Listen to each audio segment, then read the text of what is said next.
Hi friends, मैं परविंदर खाली। Friends, आज की हमारी गेम राणा शाहिद जी की वीडियो रिकमेंडेशन है और इस गेम के ऊपर उन्होंने फ्रेंड्स मुझसे वीडियो बनाने के लिए कहा है। एक्चुअली उन्होंने कहा है कि गेम है 1851 1851 और जिस खिलाड़ी का उन्होंने नाम दिया है Konrad Bayer. Friends, Konrad Bayer की जो रिकॉर्डेड गेम्स हैं वे टोटल 3 है। 1852 की 2 है, एक 1857 की है जो रिकॉर्डेड गेम्स है। और भी गेम्स होंगी। वे ज़्यादा मशहूर कॉम्पोजिशन बनाने के लिए रहे, मतलब चेस पजल्स बनाने के लिए, यू कैन से दैट, जहाँ उनके चेस पजल्स बहुत ज़्यादा मशहूर है।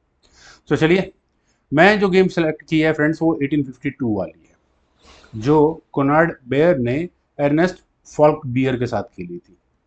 चलिए शुरू करता हूँ। यहाँ E4 के साथ कोनार्ड ने शुरू किया। अर्नेस्ट ने यहाँ E5 का रिप्लाई दिया। नाइट F3 हुआ, night C6, bishop C4, bishop C5, और वैसे नॉर्मली यहाँ कैसल किया जाता है, लेकिन यहाँ कोनार्ड ने कहा कि नहीं, इवांस गैम्बिट। B4, बिशप पर अटैक बना, पॉन सैक्रिफाइस है, एक्सेप्ट किया गया। बिशप टेक्स B4, देन हुआ C3, दोबारा बिशप पर अटैक बना, गया वो A5 स्क्वायर पर, देन हुआ D4, ई टेक्स D4। वैसे पॉन पिन है तो आगे कुछ किया नहीं जा सकता, तो यहाँ कैसल किया सीधा सीधा वाइट ने, और कैसल करने के बाद हुआ D6। ब्लैक के इवांस गैम्बिट में यही होता है ना कि वाइट की डेवलपमेंट बहुत तेज होती है और ब्लैक अपने पॉन्स इधर उधर ही घुमाता रह जाता है, होता कुछ है नहीं।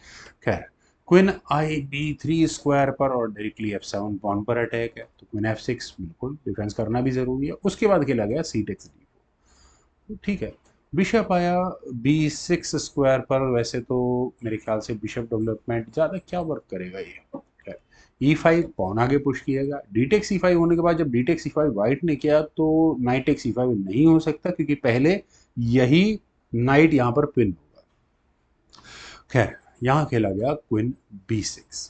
ठीक भी है, पॉन पर अटैक बचा लो इसको। और फ्रेंड्स, यहाँ इस पॉइंट पर अब गेम का जो वाइट की स्ट्रेटेजी चल रही है वो F7 पॉन पर अटैक बनाने की चल रही है। तो एक नाइट G5 की ऑप्शन मुझे अच्छी लगती है, लेकिन ब्लैक उसे सॉल्व कर सकता है नाइट H6 के साथ, और फर्दर इस गेम को आगे बढ़ाया जा सकता है किसी भी गेम में। लेकिन यहाँ खेला गया नाइट H4। नाइट के H4 स्क्वायर पर आने के बाद क्वीन पर अटैक बना, लेकिन क्वीन कहाँ जाएगी, H5 स्क्वायर पर दोबारा नाइट पर अटैक बनेगा। F7 पॉन के साथ तो इशू नहीं, लेकिन नाइट से चला ही जाएगा ना, क्या करें, नाइट F3 हो जाना चाहिए था, लेकिन नहीं। वाइट ने कहा कि अभी नहीं, टाइम नहीं आया, E6 पॉन को आगे पुश करेंगे, और अगले मूव में किस तरह की थ्रेट्स होंगी वो आप देख सकते हैं। चेकमेटिंग थ्रेट भी बन सकती है, हालांकि।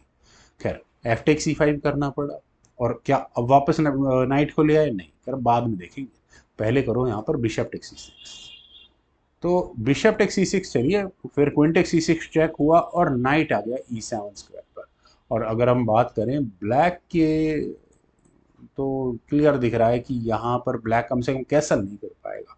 खैर, व्हाइट का नाइट खतरे में, नाइट अब जाकर कहीं आया F3 स्क्वायर पर। और फ्रेंड्स, नाइट F3 स्क्वायर पर आ चुका है, ब्लैक के सभी पीसेस बाहर आ चुके हैं, बल्कि इस बार व्हाइट के साथ क्या हुआ है, व्हाइट के 3 पीसेस अभी तक भी टच नहीं हुए, तो ये ड्रॉबैक है। इस बात को देखते हुए ब्लैक चाहे तो यहाँ पर नाइट D4 की ऑप्शन को चुन सकता है।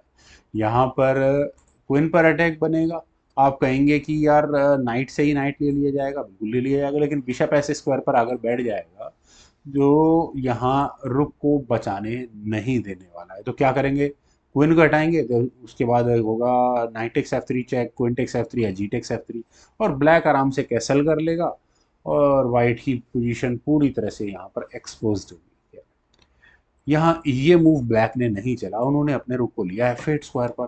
फ्रेंड्स, रुक F8 भी ठीक है, लेकिन यहाँ मुझे ऐसा लगता है कि रुक E1 कोई बुरा मूव बिल्कुल नहीं है, पर बिशप G5 की ऑप्शन रखना।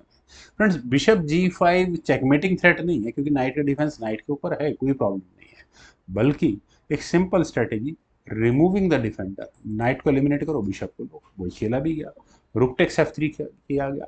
कोनार्ड यहाँ इस मूव को कंप्लीटली मिस कर गए, और बिशप कहाँ आ सकता है आने वाले समय में, वो थ्रेट आपके सामने क्लियर है। तो अब व्हाइट का मूव है, व्हाइट को पहले अपने बिशप को हटाना पड़ा, बिशप टेक्स E7, और बिशप टेक्स E7 होने के बाद आप नाइट से अगर लेते हैं फिर रुक, हाँ ये बिल्कुल है, और कोई भी कहेगा कि हाँ बिल्कुल नेचुरल मूव्स है, लेकिन यहाँ खेला गया नाइट D4। आप डिस्कवर्ड चेक तो जब दोगे जब ये क्वीन पर अटैक नहीं बना हुआ होगा, तो क्वीन को हटाना होगा। फ्रेंड्स यहाँ इस पॉइंट पर क्वीन कहाँ जानी चाहिए थी? मेरा मानना है कि क्वीन के लिए बेहतरीन स्क्वायर जो है वो है E1 स्क्वायर पर जाने का। ऐसा मैं क्यों कह सकता हूँ? देखिए, पहले तो रुक को बचाना होगा, डिस्कवर्ड चेक की पॉसिबिलिटी अभी भी यहाँ पर खड़ी हुई है, कहीं भी जा सकती है डिस्कवर्ड चेक। लेकिन यहाँ क्वीन आई E4 स्क्वायर पर, फ्रेंड्स अब आप वीडियो पॉज करें, सिचुएशन को देखें, इस एक चेस पजल की तरह माने, और क्या ऐसा मूव हो सकता है जो वाइट की गेम में बहुत बड़ा डेंट हो। अर्नेस्ट फॉलबेयर ने यहाँ पर रुक को F4 स्क्वायर पर किया। फ्रेंड्स ये मूव अगर आपकी नज़र में आ गया होगा तो डेफिनेटली मैं कह सकता हूँ कि आप टेक्टिकल जीनियस हो चुके हैं। मतलब वाइट क्वीन टेक्स F4 के लिए नहीं जा सकता because of knight E2 check and forking king and queen. खैर, यहाँ खेला गया queen takes B7। Queen takes B7 उनके दिमाग में रहा, ये चेक भी है। फ्रेंड्स अब इस तरह के कॉम्बिनेशंस आपने ज़रूर देखे होंगे चेकमेट के। अब मैं आपसे कहूँगा, मैं टैक्टिक्स की बात नहीं कर रहा, मैं कॉम्बिनेशन की बात कर रहा हूँ, अरेंजमेंट ऑफ पीसेस की। फ्रेंड्स आप यहाँ दो कॉम्बिनेशन से गेम को चेकमेट तक पहुंचा देते हैं फॉर ब्लैक साइड, मतलब वाइट को चेकमेट होगी। सबसे पहला है नाइट E2, ये गेम नहीं खेला जाएगा नाइट E2 चेक का। यहाँ से अगर ये गेम आगे बढ़ेगी तो क्या होगा कि H1 स्क्वायर पर जाएगा। उसके बाद क्या खेला जाएगा? Knight G3 check. Rook undefended है, इस बात का ध्यान रहे। ना तो यहाँ पर H1 से इस नाइट को ले जा सकता, सिर्फ और सिर्फ कहाँ से लिए जाएगा? F1 से। एफ टेक्स G3 हो नहीं सकता, अपने नाइट को घुमाते रहो, ज़्यादा अच्छा तो वही रहेगा। Then rook takes F1 check और मेट होगी। और इनफैक्ट यहाँ पर वाइट अगर डिसाइड करे कि मैं ज़रा अपने किंग को ही मूव कर लूँ, तो ये गेम किस तरह से आगे बढ़ेगी? तो सीधा सीधा सबसे पहले यहाँ पर रुक लिया जाएगा, और उसके बाद कुछ इस तरह का चेकमेटिंग अटैक आपको नजर आ गया होगा। खैर ये मूव नहीं खेला गया था क्योंकि इसमें शायद कुछ बचने की गुंजाइश थी। यहाँ खेला गया किंग टेक्स C7, बिशप को लिया गया, अननेसेसरी चेक भी नहीं आई, और वाइट को लालच दिया गया कि ले सको तो रुक ले लो।